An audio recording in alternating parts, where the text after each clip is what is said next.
thanks, Eric, and thanks, Scott. It's our first time here at the Metals Investment Forum, and I'm happy to be here. And I appreciate all of the support that we've had so far. So Vizsla, it's our first time here. It's a relatively new company. It's a company that I founded with my partner Craig Perry about 2 years ago.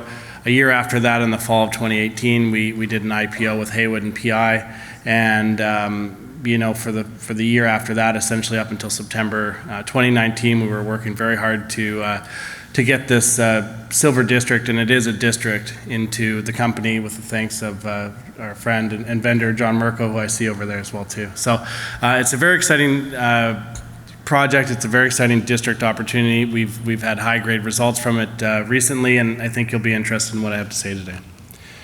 So like all companies, we're making forward-looking statements here. And what I'll do is I gave a little bit of background about the history there. I'll talk a little bit about our team. So as I mentioned, Craig Perry is our chairman. You might recognize him as part of the NextGen group. He was one of the founders of NextGen, one of the founders of VMR Capital, a multi-billion-dollar private equity firm, and runs ISO Energy right now. I think he presented earlier. He and I have been working together for a couple of years, 4 years or so. We had started a cobalt company, and we may hold the record for one of the only exits during the cobalt boom, and we were lucky to sell that Cobalt 1 to a company called Blackstone in 2017. And the day after we sold that, I incorporated this company and went forward with the IPO process. Originally, and I might have some questions about the name, and I'm happy to answer that at the booth, but originally we were looking for copper assets, and it was me, Craig, and Simon.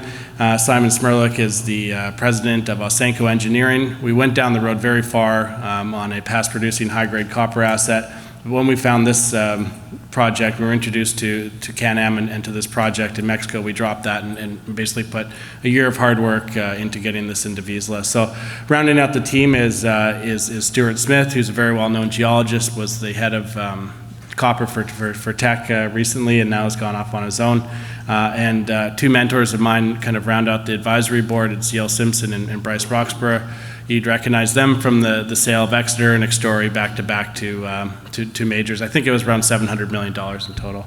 Now, I skipped over the VPX, and the reason I did that is because he was the last one to join, but he's someone that we've been trying to hire for a long time, and that's Charles Funk. He had some success with Evram. We had been trying to bring him into the group for a long time. It wasn't until we brought him down as part of the due diligence process and showed him this district that he was incentivized to come over and join us, and we've been very, very happy with his work and very happy he's a part of the team. So here's a snapshot of our capitalization. You'll see on the lower box in the right-hand corner. I personally own a lot of shares. I own over 2 million. My family owns many more. I wrote the first check, and I continue to buy at each level. But with that and Craig and the rest of our team, we own about 20% of the 40 million common shares outstanding. Fully diluted, it's about 56 million. That number will go up by probably about 15 million after the financing that we announced yesterday is closed. And we traded from, I think, a low of 13 cents to up to 52 the other day, and we're trading, I think, today around 47, 48. The financing is a straight share at 40 cents, so it's trading very well. And I should note too that the shareholders that we do have now are essentially people that have been involved with us and helped in the IPO process. This is not an institutional story. This is the first time that I've been talking about it, and it's the first time I presented it in public. So it's really early story, and this financing will kind of be the jump off into an institutional story.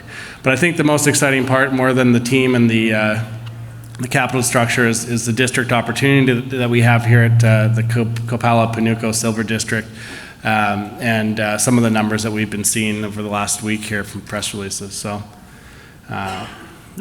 now the project's located in southern Sinaloa.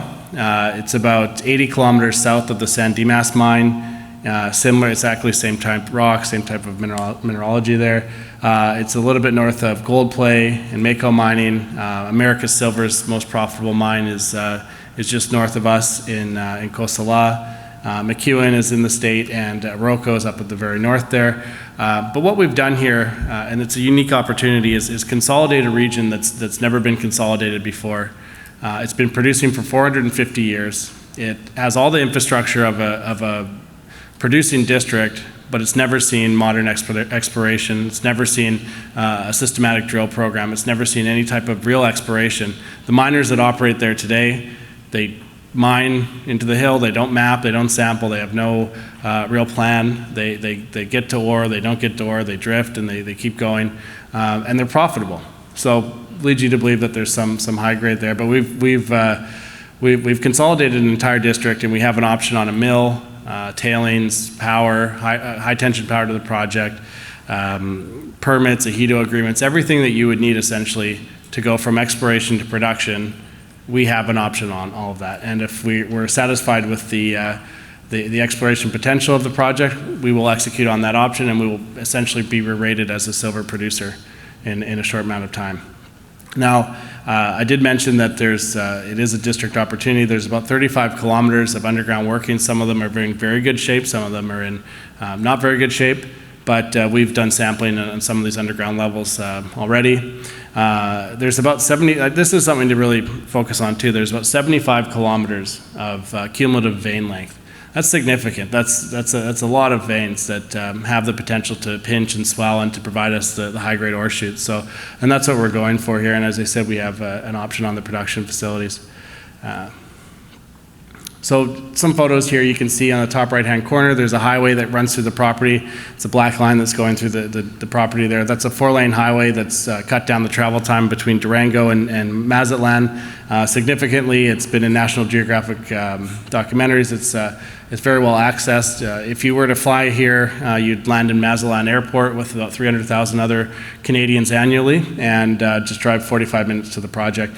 The El Coco mill is the mill that we have the option on. The San Carlos mine is the mine where we sampled last week and announced that, and you can see some of the development there. And the red lines are the veins, and I'm just going to run through some of this here and get to the opportunity because I think I'm running out of time. But you can see here that we did 2 significant deals with the property vendors that own the district. The orange is one of them, the white is the other. We consolidated that district. It was necessary because you can see some of these red veins will cross property boundaries and sometimes multiple times. So that's really been the opportunity here.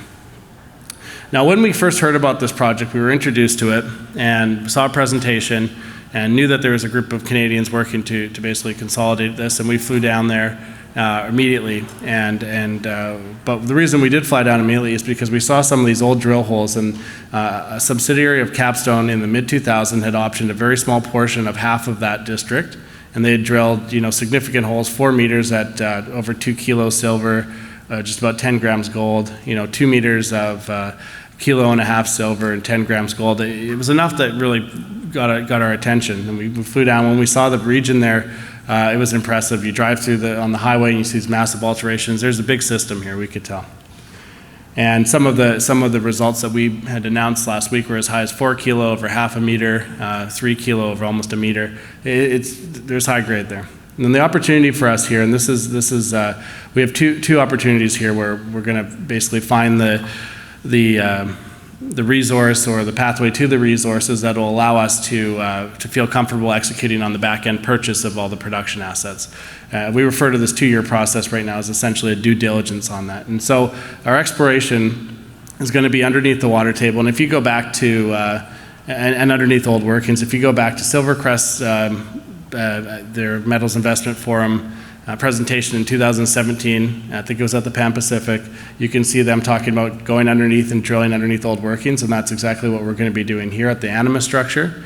And we've done some sampling to kind of lock in some drill targets recently. But the other way that we're going to basically build tons and build a resource is to go on to new veins and find something like this. And I have to make the caveat that this is historic and it has been mined out. But you can see here that the potential for these ore shoots on these veins can carry some very high grades. So it goes from essentially 2.5 meters to 4.5 meters, 6 meters, 14 meters, and the grade comes up from kind of your average Mexico grade of 2.5 grams gold, 200 grams silver, goes to 6 meters at 18 grams gold and almost 1 kilo silver, and at 14 meters it's over 10 grams gold and 1.8 kilos silver. So that's significant. And that's what we're looking to find on the other veins outside of the Animus vein to build resources fast. Now this is a good slide here. It just shows a comparison to other Mexican silver fields. And this is on a 5-kilometer scale bar at the bottom. Our district is 15 kilometers by 8 kilometers. It's significant. You can see it stacks up to many of the other major silver districts in Mexico. And again, this is the first time this has ever been consolidated and explored systematically. We think there's significant potential here. So the deals of the term is going to be, it's a little different than most companies, but we have an opportunity here, and I'm sure most of you have seen the Lassonde curve where you explore and you get success and the stock price goes up, and you enter, as you kind of enter the construction and permitting process, the share price suffers and people lose interest. Well, we can basically buy that out. For $42 million, we can buy the mill, the power, the tailings, the permits, everything that these two companies are operating in Mexico right now for, we can buy that basically at a 50% discount to the capex that Silvercrest has at Las Chispas. And of course, we're paying about $1.1 million in order to have the right to purchase that and the right to explore for the 2-year due diligence period, as we refer to it as. And there are some performance shares involved with that as well. So we have a placement open right now. It's in high demand, but I did say to Eric that we would have some room for subscribers, and if you're interested, please meet me. Our booth is just outside of the door here. But just to summarize, we have high-grade, multi-kilo silver. We have the potential to purchase a producing district within a couple of years, which is very rare. We have a team that's built mines, that's financed mines. We have a team that's done this before, and we're just starting. As I said, this is the first time that I've made a presentation publicly. So a lot of opportunity here. Stock's trading at under 50 cents. Ticker is VZLA, and thank you for giving me the opportunity to present here.